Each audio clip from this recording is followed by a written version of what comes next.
तो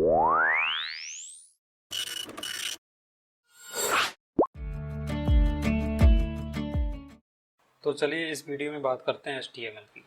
हम थे HTML स्टाइल पर, तो आज स्टाइल के बारे में पढ़ेंगे। HTML स्टाइल क्या होता है?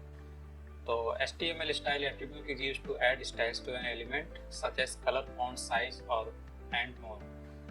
मतलब यह है कि ये एक एट्रीब्यूट है और ये एट्रीब्यूट जो होता है एलिमेंट में कलर, फॉन्ट, साइज ये सब देने का काम करता है। जैसे कि अगर इसको देखते हैं तो आपको ये एट्रीब्यूट दिख रहा हो, ये हमारा पैराग्राफ टैग है और इसके अंदर ये हमारा एट्रीब्यूट है। ठीक, एट्रीब्यूट का नाम क्या है? स्टाइल है और इसकी वैल्यू क्या है? ये है। और इस वैल्यू के अंदर जो प्रॉपर्टी है उसका नाम होता है कलर और उस प्रॉपर्टी की वैल्यू क्या होती है? रेड। यानी कि ये जो हमारा कंटेंट है आई एम रेड, जो कि हमारा पैराग्राफ टैग के बीच में है, मतलब ये कंटेंट है। ठीक, इस कंटेंट में चेंजेस लाएगा ये स्टाइल एट्रीब्यूट। किस प्रॉपर्टी के जरिए? कलर प्रॉपर्टी के जरिए। ये प्रॉपर्टी कैसी होगी? रेड कलर की, यानी कि इसको ये रेड कर देगा। इसीलिए आपको ये ऊपर वाला दिख रहा है, ये आई एम रेड, ये रेड दिख रहा है। ठीक,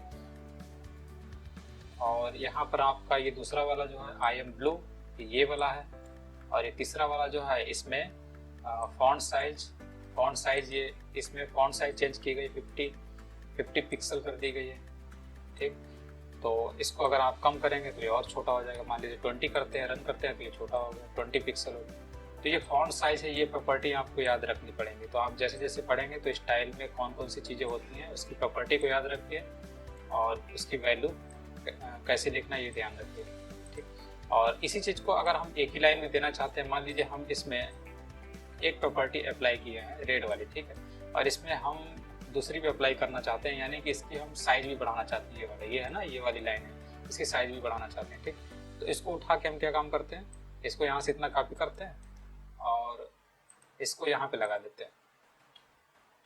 तो देखिए, तो पहली प्रॉपर्टी है कलर और उसकी वैल्यू क्या है? रेड। ठीक है, फिर ये सेमी कॉलन है। फिर दूसरी वाली प्रॉपर्टी क्या है? फॉन्ट साइज, और उसकी वैल्यू कितनी है? 20x।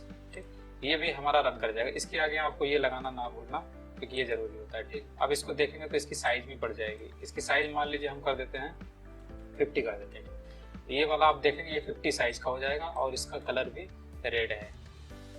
अगर इसका कलर हम ग्रीन कर सकते हैं, अगर यहाँ से कलर ग्रीन कर दीजिए, ठीक है, ये ग्रीन कलर का हो जाएगा और बड़ा भी हो जाएगा। ये देखिए, तो इस टाइप में आपको लिखना है। बस आप ध्यान रखिएगा, ये सेमी कॉलन आपको हमेशा लिखना है। जितनी भी प्रॉपर्टी यहाँ पे लिखेंगे, प्रॉपर्टी और वैल्यू लिखेंगे, स्टाइल तो आपको एक ही बार लिखना है। ठीक, उसके अंदर जितनी भी आप लिखेंगे सब जो है मेन जो डबल कोट है उसके अंदर ही होना चाहिए। उसके अंदर जो भी प्रॉपर्टी और वैल्यू लिखेंगे, जो पेयर लिखेंगे, वो सब सेमी कॉलन से बटे हुए होंगे। ठीक है, ये वाला प्रॉपर्टी वैल्यू बटा हुआ है सेमी कॉलन से, अगला प्रॉपर्टी वैल्यू बटा हुआ है सेमी कॉलन से।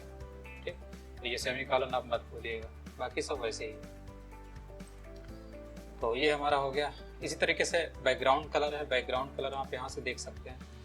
तो बैकग्राउंड कलर मतलब होता है ये जो बॉडी है ना, ठीक है, तो बॉडी में स्टाइल लगाया गया है, मतलब बॉडी का कलर चेंज किया गया। तो आपको पता है पूरा वेब पेज की जो बॉडी होती है वो पूरा वेब पेज होता है। ठीक, और जो हेड होता है ऊपर से ऊपर दिखाई देता है। जैसे यहाँ आप देखिए, ये जो है हमारा ये हेड है। ठीक, और ये पूरी जो बॉडी होती है ये क्या होती है? बॉडी होती है इसकी, वेब पेज। तो इस हिसाब से ये जो बैकग्राउंड कलर है, तो ये स्टाइल का इस्तेमाल किया जाता है। स्टाइल हमारा एट्रीब्यूट है और इस बैकग्राउंड कलर ये हमारी प्रॉपर्टी है और उसकी वैल्यू ये है। ठीक, इसको डबल कोट में लिखा था जैसे कि अभी पहले बताया था। तो आप इस हिसाब से आपका ये पूरा जो बॉडी है ये चेंज हो गया, बॉडी कलर चेंज हो गया। इसका कलर क्या है? इसको कलर को बोलते हैं पाउडर ब्लू। इसको आप रेड कर दीजिए या फिर ब्लू कर दीजिए। ठीक है, तो बिल्कुल ब्लू हो जाएगा, ये बिल्कुल ब्लू हो गया। और इस तरीके से होता है। इसके बाद हम देखते हैं ये बैकग्राउंड कलर। दूसरा एग्जांपल देखते हैं इसका। तो ये हेड टैग है, ठीक है, और ये पैराग्राफ है। तो इसके कंटेंट को बदलना है। ठीक, तो इसमें स्टाइल टैग के स्टाइल जो एट्रीब्यूट है उसके जरिए हम इसके कंटेंट के कलर को बदल रहे हैं। ठीक, तो यहाँ पर बैकग्राउंड कलर बदलने की बात की जा रही है।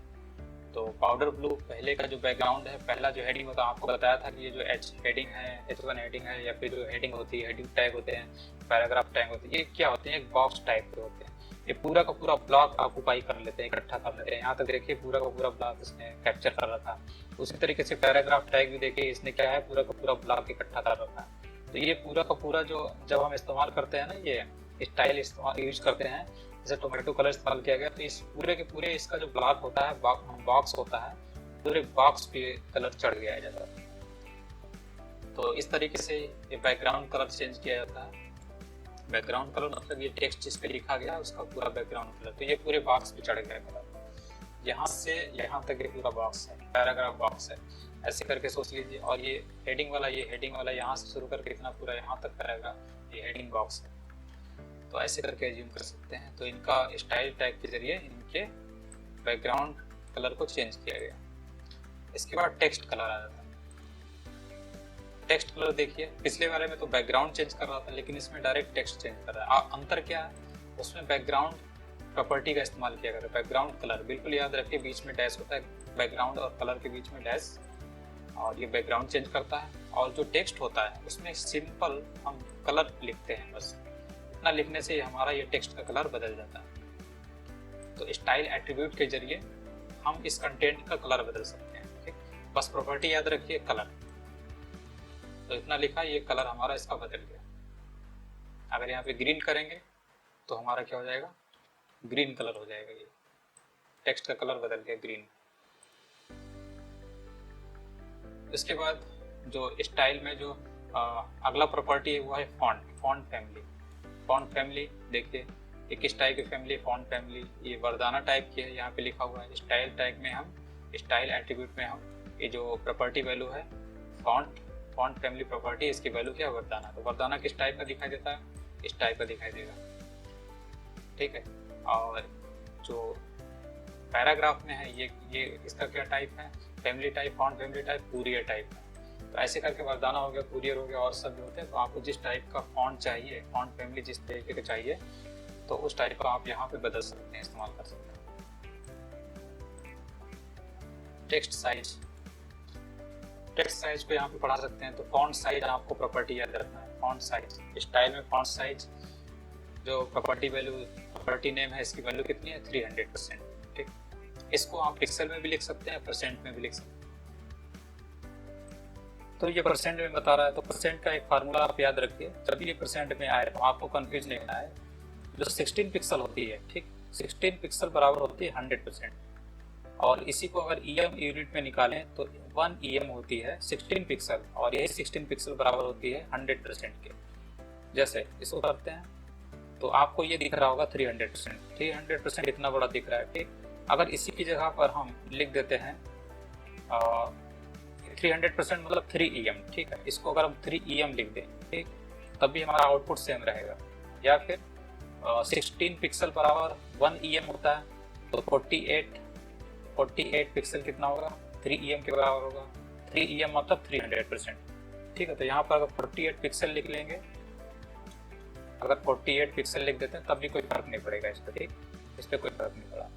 तो इस तरीके से आप समझ सकते हैं कि अगर कहीं भी परसेंट में दिया है तो आप ये ध्यान रखिए, जो 100% होता है वो 16 पिक्सल के बराबर होता है, और इसी को 1 EM भी कहते हैं। कहीं कहीं पर EM लिख कर आता है। तो 1 EM बराबर 16 pixel, that mean 16 pixel equals to, या 1 EM इक्वल्स टू 100%।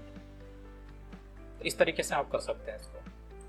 तो यहाँ पर 16 पिक्सल लिखिए, 48 पिक्सल लिखिए, या फिर 3 EM लिखिए, या फिर 300% लिख दीजिए। तीनों एक ही चीज़ है, तीनों का मतलब एक ही है। जैसे अगर मान लीजिए यहाँ पर हम 100% लिखते हैं, ठीक, 100% लिखते हैं, ये छोटा हो जाएगा। ठीक, और अगर इसको हम 2 EM लिखें तो इससे जस्ट ये दुगना हो जाएगा। देखिए दुगना हो गया। और अगर यहाँ पर 4 EM लिखेंगे तो इससे भी दुगना हो जाएगा। ठीक, या अगर इसकी जगह पर हम 400% करें तब कोई फर्क नहीं पड़ेगा, ये इतना ही बड़ा रहेगा। देखिए, ठीक, तो याद रखना है आपको 16 पिक्सल बराबर 1 EM बराबर 100%। ये टेक्स्ट अलाइनमेंट देखते हैं। टेक्स्ट अलाइनमेंट का मतलब होता है टेक्स्ट को अलाइन करना, यानी कि आपका जो टेक्स्ट है वेब पेज पर कैसे अलाइन होगा। जैसे यहाँ पे लिखा है अगर ये शब्द लिखा हुआ है, ठीक है, तो वेब पेज में ये किस तरफ अलाइन होगा, टेक्स्ट अलाइनमेंट कैसा होगा, सेंटर में होगा, यानी कि आपके वेब पेज में ये चीज़ सेंटर में दिखाई देगी, ठीक। और यहीं पे अगर हम लेफ्ट कर देते हैं तब देखिए थोड़ा सा लेफ्ट में खिसक गया, राइट में कर देते हैं थोड़ा सा राइट में खिसक जाता है, ठीक। अब ये थोड़ा सा बड़ा दिख रहा है, छोटा करेंगे तो ज़्यादा अंतर आएगा, तो हम इसको H5 ले लेते हैं तो थोड़ा सा छोटा दिखेगा, ठीक है। अब इसको देखते हैं, अब देखिए अच्छा दिख रहा है, एकदम बिल्कुल राइट में है। यहाँ पर अगर सेंटर लेफ्ट करते हैं तो देखिए बिल्कुल इधर खिसक आएगा ये वाला हेडिंग, ठीक। तो इस तरीके से हम टेक्स्ट का अलाइनमेंट कर सकते हैं वेब पेज में। तो आपको याद रखना है टेक्स्ट अलाइन प्रॉपर्टी को याद रखना, और इसकी वैल्यू तो आपको समझ में आई गई होगी। तीन ही चीज़ होती है, लेफ्ट राइट और सेंटर।